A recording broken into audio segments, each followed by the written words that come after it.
Obviously, he cared about Iran. He cared about, developing Iran.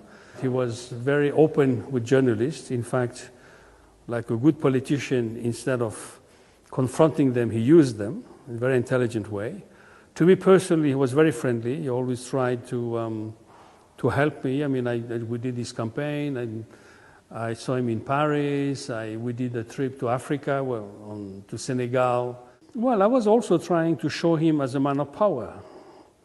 So obviously, so that's when he was seated on all the, in one of the cities we visited, all the officials were around him, all, like this. So, of course, I took the photograph, and it reminded me of the picture of the Shah, exactly, seated on all the court officials behind him, or standing up, with their hands. So that was the way to show power. So yeah, I mean, I have a whole essay. It was one of my first big essays, on this electoral trip. After the electoral tour, he invited a few journalists to his home in the north of Iran by the Caspian Sea, and we had lunch. We spent a few hours with him. No, he was the way he was, was joking all the time. He wanted to show off his wife. He would try to put her in the foreground and make her talk to the press, but his wife was a very private person, and she didn't care too much, about that. Before, he was taken to court and executed, he said, well, with all this choulerie, all this upheaval, one day they will stop one day, and then the roads I built, the hospitals I built, the schools I built, they will remain. That was basically his last comments. I remember he was taken to trial twice. On the first time, there was so much noise outside of Iran, so they stopped the trial.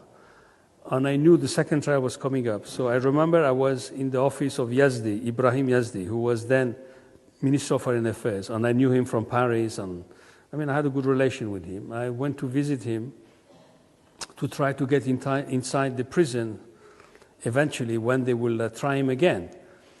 And then I learned later on that was exactly the moment when he was being tried and he was executed. And of course, even Yazdi, who was supposed to have been part of the Revolutionary Council, didn't know it was happening. So the last time I saw him, he was lying on a slab in the morgue of Tehran. And there were a couple of bullets in his body.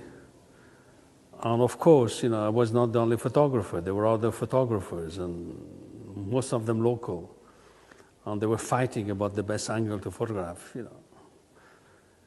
And of course, this man, I respected him, And suddenly I see him dead. So how do I react? Being a photographer, and it happens a lot of times, it happens in situations of stress, in situations of violence. You put a sort of emotional curtain between you and what you're saying.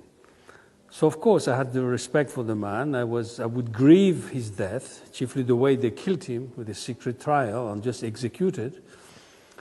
But if I wanted to work as a photographer, I could not let my emotions take over. So as a photographer, you function, you still choose the best angle, you photograph. And that doesn't mean that you don't feel. And I felt that again, in situations of wars and during the revolution in Iran. You feel a lot, but since you want to function and you put this emotional curtain, what you see goes back in your subconscious. And it's like a time bomb, and it explodes, through your nightmares. And I remember Iran, I dreamt, or I had nightmares about Iran for 3 years after the revolution. It would just come back.